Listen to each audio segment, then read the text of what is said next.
예, 우리가 이 고단한 삶 가운데 힘들어도 우리가 믿음을 붙들고 열심히 살아가죠. 근데 그러다가 문득 우리를 돌아볼 때 우리 마음을 챙겨본다고 할까요?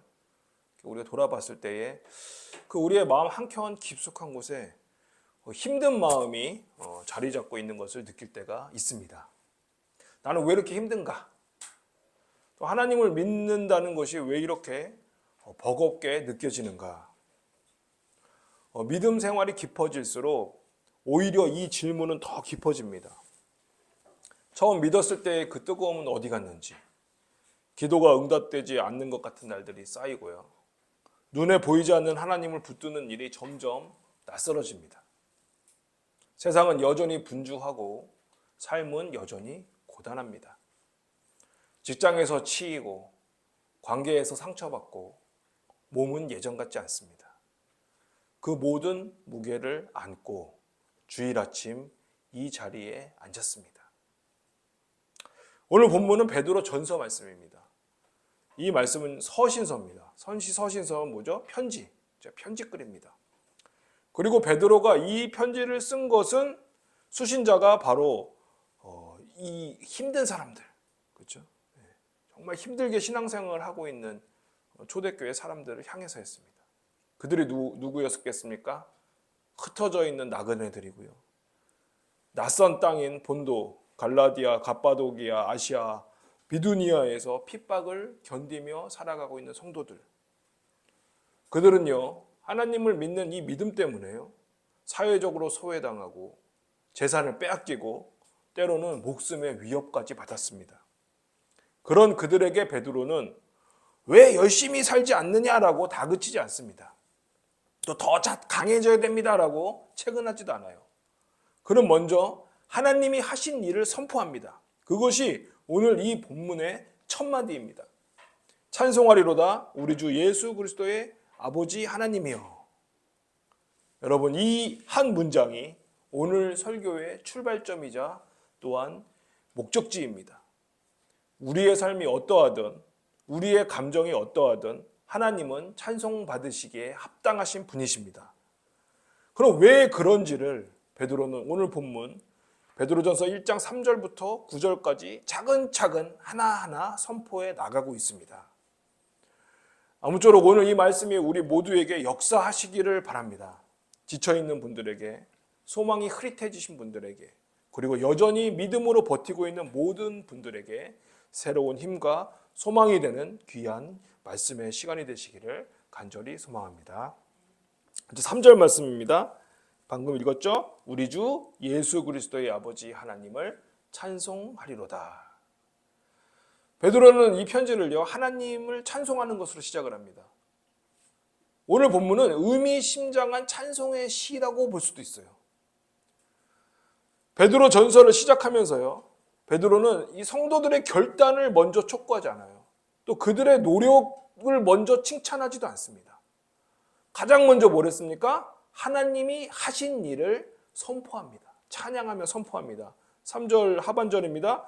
그의 많으신 긍휼대로 예수 그리스도를 죽은 자 가운데서 부활하게 하심으로 말미암아 우리를 거듭나게 하사 그랬어요.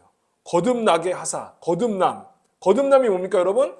다시 태어났다는 거예요. 이건 여러분 우리가 결심해서 이루어질 수 있어요? 아닙니다. 뭐 우리가 더 열심히 기도하고 우리가 더 성실하게 예배드려서 얻어낸 것이 절대로 아니에요. 본문은 분명히 말씀하십니다. 하나님이 우리를 거듭나게 했다. 하나님이 우리를 새로 낳으셨다는 거예요. 주어가 뭡니까? 하나님이십니다. 그러니까 우리는 우리 스스로 다시 거듭 태어난 것이 아닙니다. 하나님의 은혜로 새롭게 나아진 존재예요. 여러분, 이 차이가 너무나 중요합니다. 태어나는 거에 있어서 여러분, 아기가 태어날 때 무슨 힘을 씁니까? 물론 아기도 그 안에서 태어나려고, 그렇죠? 본능적으로 움직이지만 어떻게 보면은 전적으로 엄마의 힘입니다. 그렇죠? 아기는 나아지는 거예요. 우리의 거듭나도 마찬가지입니다, 여러분. 하나님이 주권적으로 결정적으로 우리를 새 생명으로 낳으신 겁니다. 우린 나아진 거예요. 그 뿌리, 그 원인은 무엇입니까? 어떻게 이런 말도 안 되는 거듭남이 가능하게 될까요? 오늘 본문은 분명히 말씀하십니다. 그의 많으신 긍휼이다. 그의 많으신 긍휼 때문입니다. 많은 긍휼, 넘치는 긍휼. 즉 여러분 우리의 공로가 아닙니다. 우리의 선함도 아니고요. 오직 하나님의 풍성하신 긍휼이 우리를 여기까지 이끌어 오신 것입니다. 구약 성경에 말하는 하나님의 헤세드, 은혜, 은총, 그 언약적인 사랑과 그 신실하심, 그 넘치는 사랑이 우리를 향해서 왕창 쏟아진 거예요. 하나님은 우리가 이런 은혜를 받을 만한 자격이 있어서 우리를 사랑하신 것이 아닙니다. 그분의 긍휼이 풍성하시기 때문에 그 긍휼이 우리에게까지 미치게 된 거예요. 그리고 그 근거는 바로 우리 주 예수 그리스도의 부활입니다. 베드로는 단순히 믿으면 소망이 생긴다라고 말하지 않습니다. 그는 구체적인 사건을 분명하게 선언하고 있어요. 예수 그리스도께서 죽은 자 가운데서 부활하셨다는 역사적인 사실입니다. 그 부활이 있기 때문에 그 부활이 우리에게 소망을 허락한 거예요. 만약 여러분 그리스도께서 부활하시 않으셨다면 우리의 소망은요 그냥 한낱 아름다운 이야기에 불과할 것입니다. 그러나 예수 그리스도는 실제로 부활하셨습니다. 사망 권세를 이기시고 승리하셨습니다. 죽음을 깨뜨리셨습니다. 그래서 여러분 우리의 소망은 살아있는 것입니다. 베드로는 이 소망을 오늘 본문 3절 마지막 부분에서 살아있는 소망, 산 소망이라고 부르고 있어요. 이건 막연한 낙관주의가 아닙니다. 부활하신 그리스도 안에 살아 뿌리내린 실제하는 사실입니다. 사랑하는 여러분, 예수 그리스도 그분 자신이 우리의 산 소망입니다. 이것을 알 때 우리 안에서 자연스럽게 솟아오르는 것이 있습니다. 바로 감사와 찬양입니다. 내가 대단해서도 아니고요. 내 믿음이 훌륭해서도 아니고요. 내가 열심히 살아서도 아닙니다. 오직 하나님의 긍휼이 우리를 여기까지 이끌어 오신 것입니다. 돌아보면요. 우리가 하나님을 붙든 것이 아니라 하나님이 우리를 붙드셨습니다. 내가 소망을 만들어낸 것이 아니라 하나님이 내 안에, 우리 안에 소망을 심으셨습니다. 산 소망이신 예수 그리스도를 주신 하나님, 바로 그분이 찬송받기에 합당하신 분이십니다. 이 은혜 앞에서 하나님께 더욱 감사하는 우리 모두가 되시기를 바랍니다. 그럼 거듭난 우리에게 하나님은 무엇을 주실까요? 4절은요. 그 답을 세 가지 언어로 선포하고 있습니다. 4절입니다. 썩지 않고 더럽지 않고 쇠하지 아니하는 유업을 있게 하시나니 곧 너희를 위하여 하늘에 간직하신 것이라. 썩지 않고 더럽지 않고 쇠하지 않는 유업. 이 세 가지 부정어가 연달아 나옵니다. 썩지 않는, 더럽지 않는, 쇠하지 않는. 여러분, 이 세 단어가 왜 중요합니까? 이 세상의 것이 아니라는 거예요. 이 세상의 것은 어떻습니까? 다 부패합니다. 우리가 평생 쌓아온 것들, 재산, 명예, 건강도, 소중한 관계들도 결국은 시간 앞에서 흔들리고 사그러져 가지 않습니까? 우리가 20대 때 그토록 소중히 여겼던 것들이 40대 때는 달라 보이고 40대 때 목숨을 걸었던 것들이 60대에는 무색해진다고 합니다. 80, 90이 넘어 인생의 황혼이 깃들게 되면 과연 우리에게 남아있는 소중한 것이 무엇이 있을까요? 이 부패의 법칙은, 썩어 없어지는 이 부패의 법칙은요, 이 세상의 모든 것을 지배합니다.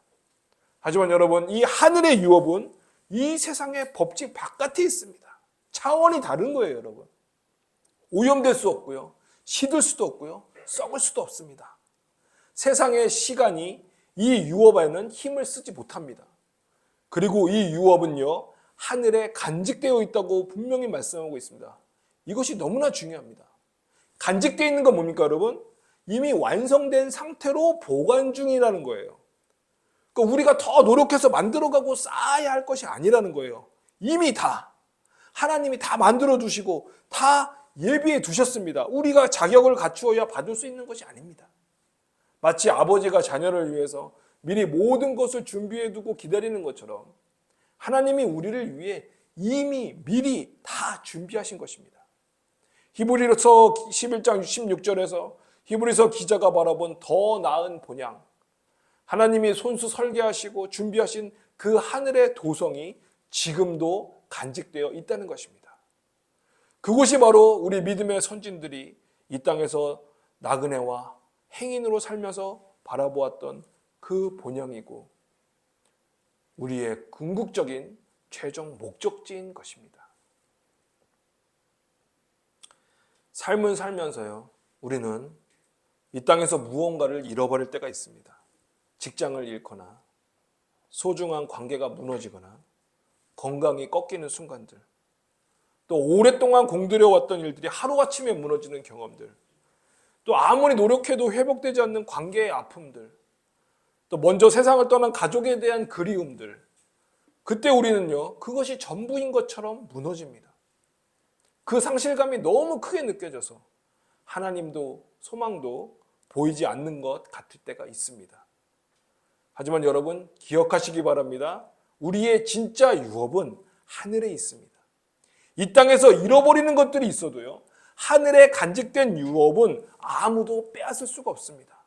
어떤 상황도, 어떤 권력도, 어떤 시간도 그 유업에 손을 댈 수가 없습니다. 사랑하는 여러분, 우리는 결국 아무것도 잃지 않습니다. 왜냐? 하나님께서 친히 예비하시고 간직하고 계시기 때문입니다. 바로 이것이 우리 믿는 자들의 정체성입니다. 이 땅에서 때때로 상실을 경험하지만 하나님 안에서 우리의 유업은 완전하고 영원합니다. 때문에 우리는 우리가 가진 것을 점점 잃어가는 사람들이 아닙니다. 하나님이 예비하신 영원한 유업을 향해 나아가는 사람들입니다. 이 소망을 마음에 굳게 품으시고 예비하신 하늘의 유업을 향해 한 걸음씩 소중히 온전히 걸어가는 우리 모두가 되시기를 간절히 소망합니다. 그럼 여러분, 이 유업에 이르는 길이 어떨까요? 탄탄대로입니까? 꽃길입니까? 베드로는 솔직히 이야기합니다. 그 길에 고난이 있다고 말합니다. 그리고 놀랍게도요, 그는 그 고난을 숨기거나 축소하거나 미화하고 있지 않아요. 6절 상반절입니다. 그러므로 너희가 이제 여러 가지 시험으로 말미암아 잠깐 근심하게 되지 않을 수 없으나 그랬어요. 근심하게 되지 않을 수 없다. 이 표현을 주목하시기 바랍니다. 베드로는요, 강해야 된다, 기뻐해야 된다, 근심하면 안 된다 이렇게 말하지 않아요. 오히려 그 반대예요. 근심하게 되지 않을 수 없다. 부정의 부정은 강한 근정이지 않습니까? 근심할 수밖에 없다. 그것이 당연하다라고 인정하고 있는 거예요. 왜냐? 눈에 보이지 않는 하나님을 믿는다는 것. 또 아직 우리가 보여지지도 않고 만져지지도 않는, 아직 오지도 않은 그 유업을 소망하고 있는 것. 그럼에도 여전히 세상 속에서 우리가 바라지 않고 또 이해하지 못하는 방향으로 우리가 또 삶이 그쪽 방향으로 막 살아가게 되는 것. 이건 여러분 실존적으로 매우 힘겨운 일이지 않습니까? 그리고 베드로는요, 그 삶의 무게를 압니다. 왜냐? 베드로 그 자신도요, 또한 그 고난을 통과한 사람이기 때문입니다. 베드로가 어떤 사람입니까? 주님을 3번이나 부인하고 무너졌던 사람입니다. 하지만 주님께서 다시 그를 일으키셨습니다. 다시 주님에 의해 일으킴을 받은 사람입니다. 베드로는요, 이 시험과 고난을 모르는 사람이 아닙니다. 하지만 그는 바로 이어서 선언합니다. 6절 마지막 절입니다. 오히려 크게 기뻐하는도다 그랬어요. 오히려 크게 기뻐한대요. 그리고 이 기쁨은요, 고난이 없기 때문에 기뻐하는 게 아니에요. 고난을 외면하면서 막 억지로 막 짜내는 그러한 기쁨도 아닙니다. 3절부터 쭉 우리가 본 이 3절부터 시작된 구원의 현실 안에서, 그 구원의 소망 안에서 솟아오르는 기쁨인 것입니다. 하나님이 우리를 거듭나게 하셨고 유업을 예비하셨고 지금 이 순간도 우리를 지키고 계신다는 그 현실 안에서 흘러나오는 자발적인 기쁨인 것입니다. 고난이 사라졌습니까? 아니에요. 고난이 사라진 것이 아니에요. 하지만 여러분, 그 고난을 바라보는 눈이 달라진 것입니다. 5절을 보십시오. 너희는 말세에 나타내기로 예비하신 구원을 얻기 위하여 믿음으로 말미암아 하나님의 능력으로 보호하심을 받았느니라. 하나님의 능력으로 보호하심을 받았느니라 그랬어요. 여기서 보호라는 단어는 여러분 군사적으로 쓰이는 단어입니다. 그러니까 요새를 지키는 군대처럼 하나님의 능력이 우리를 철저하게 지키고 계시다는 거예요.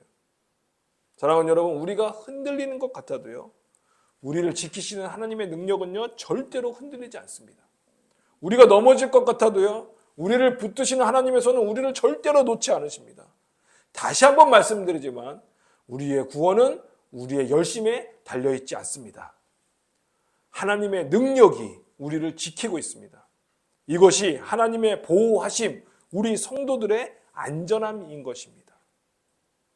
그러면 고난은 무엇일까요? 7절 말씀입니다. 너희 믿음의 확실함은 불로 연단하여도 없어질 금보다 더 귀하여 예수 그리스도께서 나타나실 때에 칭찬과 영광과 존귀를 얻게 할 것이니라.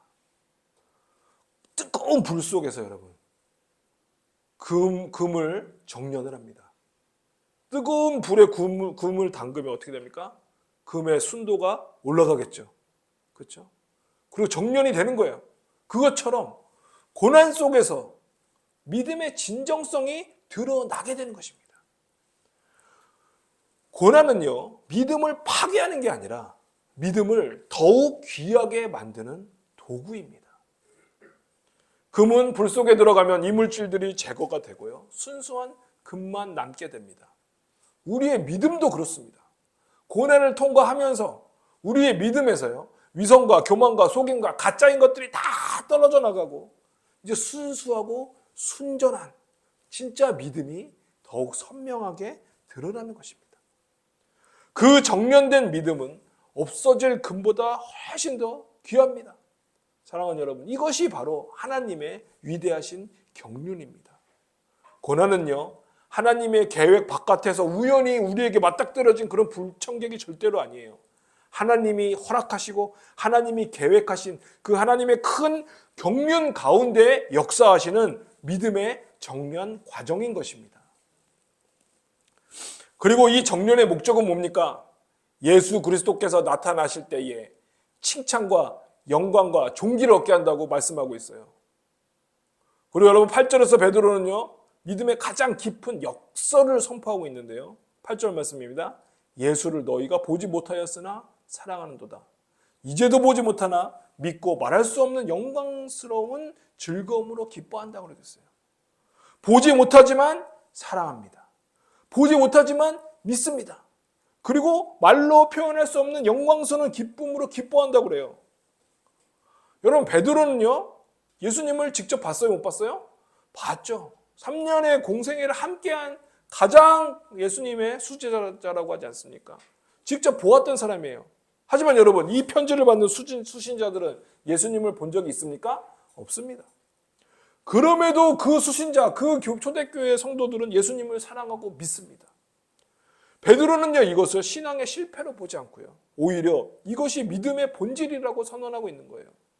눈으로 보고 믿는 것보다 보지 못하는 현실 가운데서도 살아계신 그리스도를 사랑하고 신뢰하는 것, 이것이 진짜 복된 믿음인 것입니다. 그리고 여러분, 이 믿음의 끝은 어디입니까? 9절 말씀이 분명히 선포하고 있습니다. 9절입니다. 믿음의 결국 곧 영혼의 구원을 받음이라. 믿음의 끝은 바로 영혼의 구원입니다. 이것은 먼 훗날의 이야기가 아니에요. 지금 이 순간 이미 우리 가운데 이루어진, 또 이루어지고 있는 그러한 과정인 것입니다. 사랑하는 여러분, 지금 근심이 있으십니까? 그 근심을 부정하지 마시기 바랍니다. 베드로도 이 근심을 부정하지 않았습니다. 하지만 기억하십시오. 그 근심은 잠깐입니다. 고난은 하나님이 우리를 버린 증거가 아니라 믿음을 정련하시는 하나님의 경륜입니다. 하나님의 능력이 지금 이 순간에도 우리를 지키고 계십니다. 우리가 느끼든 느끼지 못하든, 우리가 흔들리든 흔들리지 않든 하나님의 보호하심은 우리 곁을 떠나지 않습니다. 이 믿음을 더욱 붙드는 우리 모두가 되시기를 바랍니다. 오늘 우리가 함께 읽은 본문 베드로전서 1장 3절에서 9절 말씀은 하나의 긴 찬송입니다. 베드로는 핍박과 고난 속에 있는 성도들에게 해결책을 먼저 제시하지 않습니다. 더 강해지라고 다그치지도 않습니다. 그는 먼저 하나님이 하신 일을 선포합니다. 그리고 그 선포가 성도들의 눈을 자기 자신의 문제에서 하나님에게로 돌리게 합니다. 그리고 그 변화 속에서 하나님을 향한 찬양이 솟아오릅니다. 산 소망이신 예수 그리스도, 이분이 바로 오늘 말씀 전체를 관통하는 핵심입니다. 주님으로 말미암아 우리는 거듭났고 주님 안에서 유업을 바라보고요, 주님을 향한 믿음으로 고난을 통과합니다. 그리고 이 믿음은 우리가 만들어내는 것이 아닙니다. 우리를 거듭나게 하신 하나님께서 끝까지 완성하시는 겁니다. 빌립보서 1장 6절 말씀입니다. 너희 안에서 착한 일을 시작하신 이가 그리스도 예수의 날까지 이루실 줄을 우리는 확신하노라. 아멘. 여러분, 하나님은요, 그 시작하신 일을 중간에 포기하지 않으십니다. 우리를 거듭나게 하신 그 하나님이 우리를 유업의 자리까지 반드시 이끌어 가실 것입니다. 우리의 현실은 여전히 힘듭니다. 근심이 없어지지 않는 날도 있습니다. 소망이 더 이상 보이지 않고 더욱 힘겹게 느껴지는 날도 있습니다.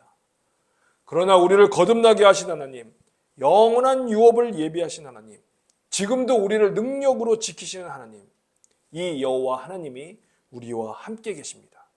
처음도 하나님이셨고 지금도 하나님이시며 끝도 하나님이십니다. 알파와 오메가이신 그 하나님의 경륜 안에 우리가 존재하는 것입니다. 그 하나님을 굳게 붙들고 오늘을 살아냅시다. 이 믿음으로 승리하는 우리 모두가 되시기를 간절히 소망합니다. 기도하시겠습니다.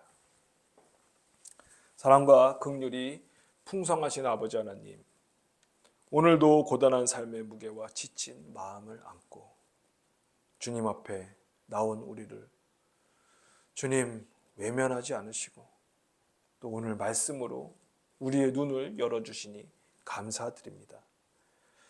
우리가 힘써 노력해서가 아니라 오직 하나님의 그 크신 긍휼하심과 또 우리 주 예수 그리스도의 그 부활로 우리를 거듭나게 하시고 또 주님께서 우리의 살아있는 소망, 산 소망이 되어주시니 참으로 감사합니다.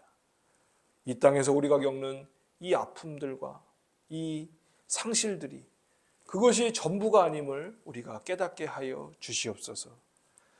우리에게는 하늘에 있는 주님께서 간직하고 계신 저 썩지 않는, 쇠하지 않는 그러한 영원한 유업이 우리를 위해 이미 예비되어 있음을 우리가 믿음의 눈으로 바라보게 하여 주시옵소서.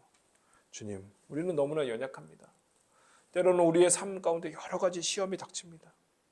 그래서 우리는 금심할 수밖에 없습니다. 우리는 너무나 연약합니다. 하지만 요새처럼 지켜주시는 그 하나님의 강력한 능력의 손길이 있음을 저희가 잊지 않고 더욱 신뢰하게 하여 주시옵소서. 주님, 불로 연단되는 그 정금처럼 우리의 믿음이 더 순전해지고 주님 더욱더 순수해지게 하여 주시고 마침내 주님 다시 오실 그날에 칭찬과 영광과 존귀를 얻는 그러한 모든 우리 성도들이 되게 주님 허락하여 주시옵소서. 귀하신 예수 그리스도 이름으로 기도드리옵나이다. 아멘.